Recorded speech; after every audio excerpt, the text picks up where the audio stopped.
How's it going, everybody, and welcome to another ride-along with RONIN 47R. This one is a doozy. This is appropriately entitled Damage, Damage, Damage, for this is the Caernarvon, the Tier 8 British heavy tank, and I've been scratching the surface there, right at the heels of the Mastery badge there, because I keep on getting these first classes. Sometimes I'll bust out with a second class, and I don't know. I mean, this tank's always treated me pretty well, you know, but I don't know. It's all of a sudden just things kind of fell into place. I guess I'm finally figured out, at least for a minute, until I forget again, as I open up here on this almost completely finished battle here. Some different things I wanted to show you in this little marathon we got going on. If you like the British heavy tank or whatever areas that you like in general, hopefully this fits the bill for you. But I was just, I don't know, I was trying on different tanks, you know, the other day, and you know, knocked out the ×2, and all of a sudden I just really started having a good time with this tank. So I don't know if it's because I finally figured out the precision, the .32 accuracy, I believe is what it has. Maybe I've kind of figured out how to harness, how to focus in on the things that are really positive about this tank, and stay away from the things that are a hindrance to this tank. Kind of doing the hull down, you know, utilizing the quick-ish reload, the precision hits, kind of just trying to play to its strengths and not its weaknesses here, as I come in and snag this mutant kill for the end of the game there. In this particular game, you know, ended up with 12 pens, it looks like there, and 4 kills, and it wasn't too shabby. Kind of slipped all the way around. I wish I could have shown you the beginning of the game there. There was actually some pretty good strategic stuff that was happening. But, you know, got the MOE on there a little while back, but it was just kind of sitting stagnant, didn't really play it a lot. Like I said, knocked out at ×2, and started having some fun with it. Gave an attaboy to the guy that came in first place there at the T-32. And someone else, you know, on the other team there, who was, you know, showing up doing some really good work there. So good teamwork, good more sportsmanship, you know, more accurately. And I always like to give kudos to folks where, you know, I call it how I see it. You know, you do good stuff. I like to tell you good job. You know, you act a fool and I'll call you out. Excuse me. So, anyways, I think 110,000 is the top of this XP goal here, and to unlock the Tier 9, the Conqueror. So I do have quite a ways to go, but it's got to tell you something about me having a good enough time when I'm not using XP boosts. So, you know, when you're playing a tank, at least for me, and I have these XP boosts that I did not purchase, but they came, I don't know whether they're awarded or they came in packages, or I have no idea. They just show up. But I'll go ahead and bust those things out and utilize them in situations where, one, I just want to get through this tank. And in theory, I'm doing decently, you know. That was kind of cool. This, I was saying attaboy to, in that last game, to some folks, and they were platooned up, and we battled a bit, and anyway, so it's nice that they were fans and whatnot. I'm glad that, you know, 98% of the community, 98% of my experience is very positive. There's a few trolls out there, but you know, that's life. I'm not gonna let that get me down. But like I said, you do good stuff, I'll call you out. You do knucklehead stuff, gonna call you out. So, you know, equal opportunity there. But so yeah, I'm having good enough time in this tank where I'm not even using those boosts, and I could have. I was actually rolling out some pretty darn good games, which would have accelerated my getting out of this tank and into the Tier 9. Not that I can purchase it because I don't have the silver at this time, but I could at least unlock it. But you know what? No, I was really enjoying this tank, and I was saving those boosts for something else. And the other thing too was, like I said earlier, I've been just kind of had it in my mind where I'm like, you know what, I want to get a second MOE on this tank. Anyway, so we're cruising along here, and you know, we see the Tier 7 light tank, German, which is now a premium. It used to be in the tech tree, and we spot him. We lay a few into him. He gets out of the way just in time for me to stop. You know, I was reloading. Meanwhile, that super sucked. This seems to be a theme where, I don't know, I start off games where I just get wrecked. I mean, you know, you're using repair kits and you're getting damaged. I do terrible in the very beginning of the game, and then for some reason, with very little health, I do exceptionally well for the rest of the game. I have no clue what that's all about. Anyway, so I really want to get this guy. Looking for that tier 7 premium light tank. Do a quick snapshot. It's auto lock. Wasn't that challenging. I mean, you know, he's pretty... This tank versus that tank is pretty soft with the armor, so I don't have to really worry about where I'm aiming. Took him out. Got really lucky with, you know, on the... There's some... I don't know what's going on in this crew, this tank, luck. But I was getting some pretty decent on-the-move shots. Now here is where I was like literally, pun intended, but I was between a rock and a hard place. I was being seen from at least 2 different angles, and I was like, where is my safe spot? And then like, great, look, there's an ELC behind me. Super awesome. I have no idea. He must have been aiming the other way. And then, of course, now I start screwing up. Look at this. So I wasted 1 shot. And you'd think you'd learn by now. Auto-lock a fast-moving target. No. And watch this. Dummy. What a dummy. I should have had that ELC done for 2 shots ago. Took some damage there. Maybe even a ricochet, not sure. But let's see if I've learned my lesson yet. Nope. No, not at all. You know, it's 3 times in a row. Let's just waste ammo and time and put my team in jeopardy by continually letting someone live. Oh, that's 4 shots, you know. So I'm obviously very unicum when it comes to playing. No. Wait. Oh, thank goodness. Phew. I still feel like a schmuck, but, you know, 5 shots were spent when it should have been 1. So, mega lame. Let's see if we can get this VK off in the distance. Bam! So that was kind of cool. So here we go. We're cruising along here. 7 pens. And, oh, you see, that's just ridiculous. You're just like, oh, tasty. Tasty, tasty, tasty, boom! So the momentum carries him forward, and all I have is this drive wheel, barely. And I'm not sure if he's even going to take damage from it or not, but he did. Yeah. At minimum, I was going to try to keep him tracked, and maybe I can get some tracking damage. So finally, we've cleared it out enough where, shoot, I mean, I'm at about 45% health, which could be worse. But we still have, what, 4 heavies, a medium, and an arty that can just absolutely just smash me. You never know. So there's a tiger over here. That's fine. Pretty big health pool. He's playing with my green there. Oh my gosh, there's 2 baddies. And I got a ricochet, but I take damage. That sucked a lot. I'm going to beat him on the reload. So I got 221 into him, which was, you know, that's cool. Hopefully buying some time for my heavy tank that's down there hiding in a little alcove there. And I thought, okay, I'll side scrape this guy. Get a look. Nope. Missed his cupola. What a schmo. Now remember, there is that tiger in the background. Not sure what was happening there. So I'm being really cautious because his gun's going to hurt. Sweet. 210. He's pretty much a one-shot. Now I have to deal with the tiger, who can really put some hurt on. It's a great tank. A lot of health. And pretty much the game's over for me right here, right? I mean, he's just going to pop me and I'm done. I mean, I'm showing my side, but I had no choice. Have no clue why he didn't fire. Maybe he was racked. Maybe he didn't repair the rack. I don't know. I'm just, yeah, it's crazy. Tiger's going down, and I thought, oh, he's going to kill himself, but he didn't. And then, oh.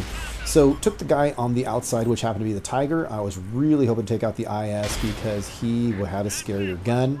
In the end, the AMX CDC, who turns out, I believe, was on the G7-ish area. I think he was sniping from afar, and he finally took me out. But I got, you know, 14 pens in that and 5 kills, 1 short of a Top Gun, so I was, you know, kind of crying my eyes out on that one. Too bad. Trying to tell my team there is a one-shot IS stuck right there in the little valley area. But no one has eyes on this guy. Who knows what he's going to do, but that's where he used to be. And there's the CDC that sniped me a while back. Over there on the edge there at, G7. I misclicked the map there, trying to tell him, hey, it's over there. So this guy here, I know. I realize he is a one-shot as well, but, you know, let's see what he's going to do. Then you have a heavy tank over at C4. I'm waiting to see what he's going to do. They're down just to that one heavy tank, just the IS. You know, CDC's gone bye-bye. Granted, the IS is racked. I get it. But look, there's a lot of backup. What are these guys going to do?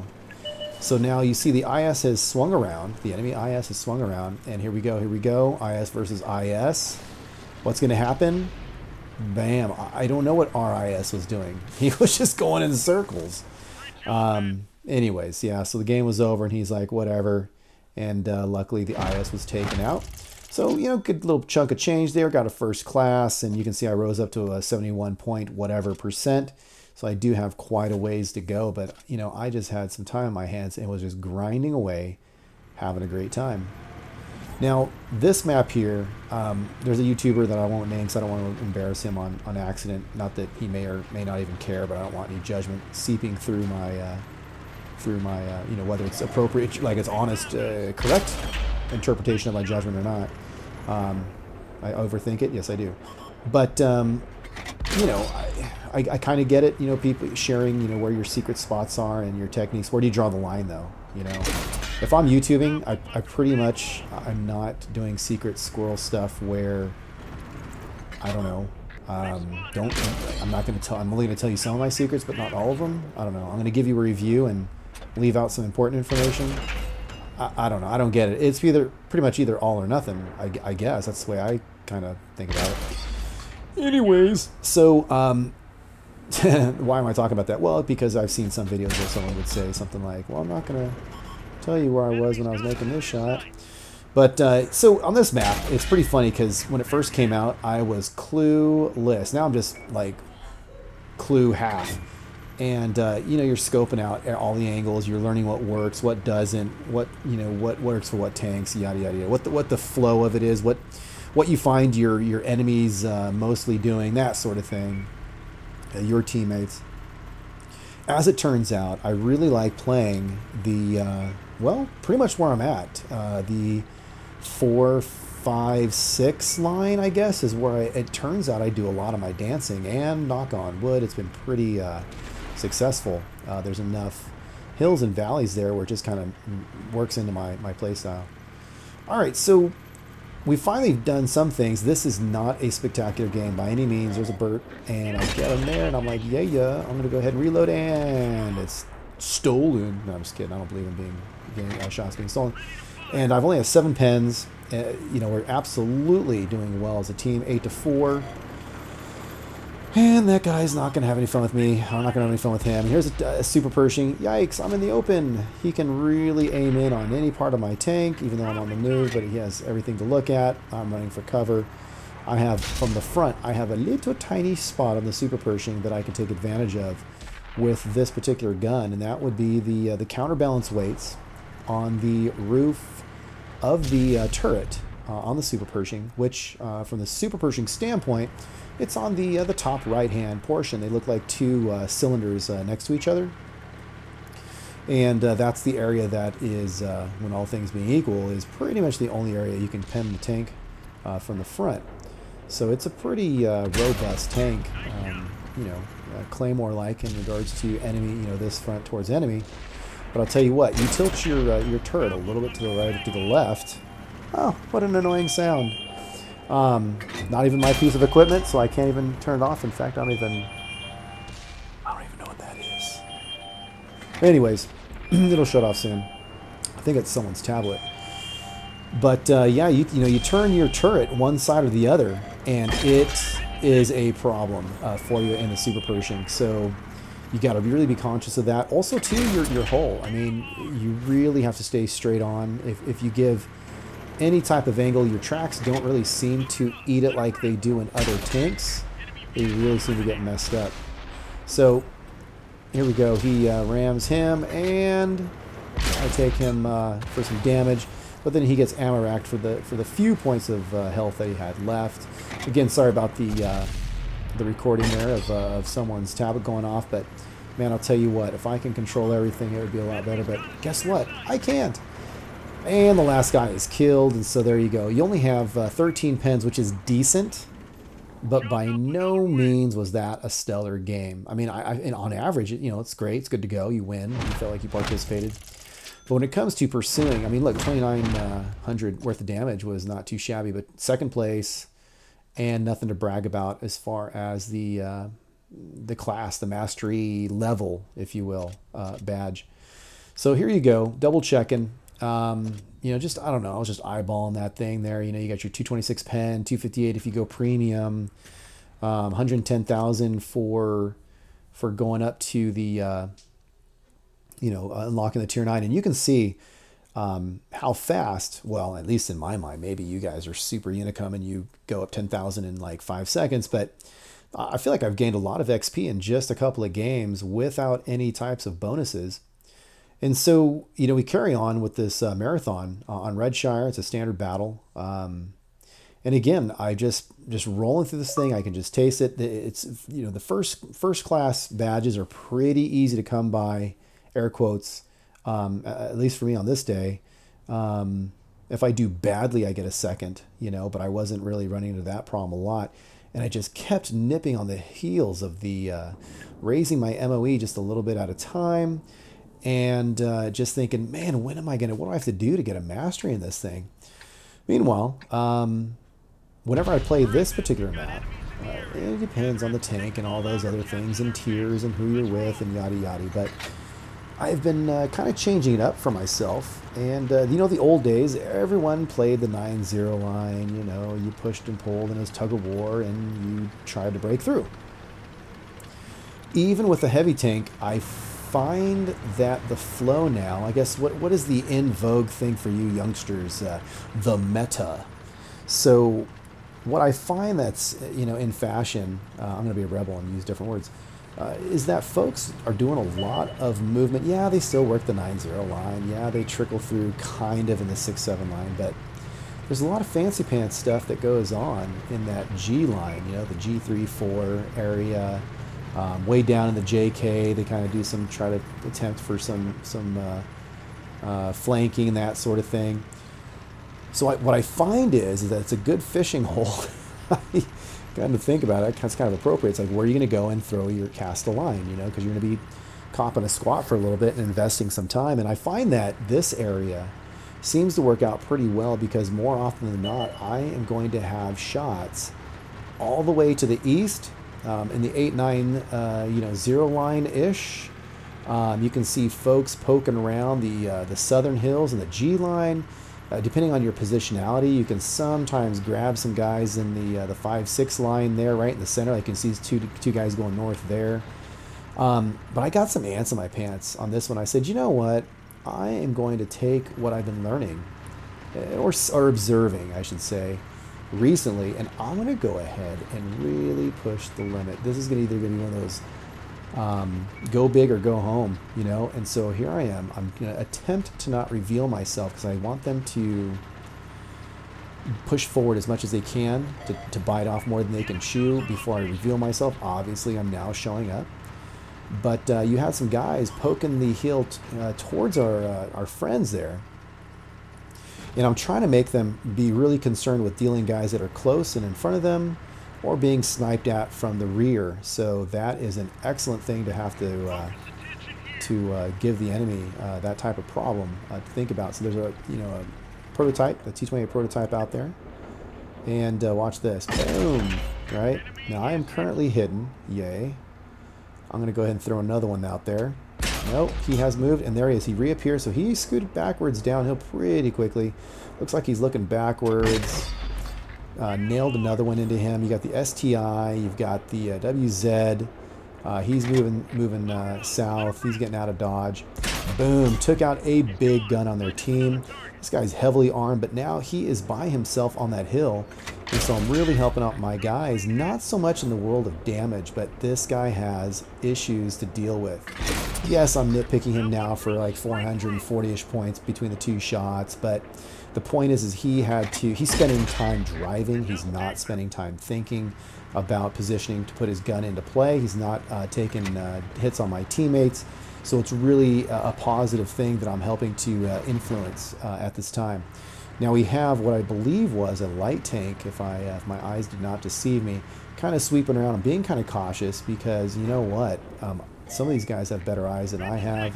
got an STI that's hull down in relation to me, I'm not going to play that game. You know, I'm going to snipe his commander hatch. Yeah, good luck with that. I'm going to snipe him from the front of the turret. Yeah, no, that's not going to happen. It's pretty much that light tank that is causing some challenges. Then you have this motherland that's over there. I don't think the motherland is seeing me, but then again, it is only 300-ish meters. Who the heck knows? All I do know for sure, though, that light is not helping my cause at all. Trying to get some distance, some obstacles between myself and the motherland, who is a very respectable tank. I do not take that thing for granted at all. Now that the light tank is out of the picture, that is super, super big tactically.